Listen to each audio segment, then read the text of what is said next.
20 Pilipino mula sa Middle East inaasahang makakauwi na ngayong weekend sa gitna yan ng gulo sa Lebanon. Brigada Sheila Matibag, ibrigada mo! Brigada! Live report! Dadagdagan pa ang bilang ng mga Pilipinong nakahanda ng i-repatriate sa bansa mula sa Lebanon sa gitna ng nangyayaring gulo roon.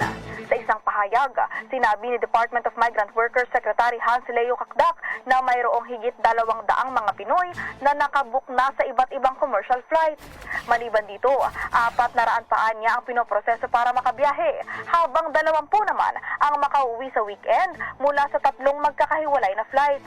Paliwanag ni Kakdak, may mga sitwasyon kung saan kinakailangan pa talagang hikayatin o kumbinsihin ang mga employers na pauwiin ang mga Pilipino sa lugar.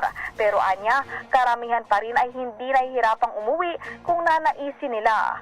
Sa huli, tiniyak ng kalihim na tinutulungan nila ang lahat sa oras ng peligro. Wala umano silang pinipili, documented man o undocumented, dahil basta OFW ay tinutulungan ito ng ahensya.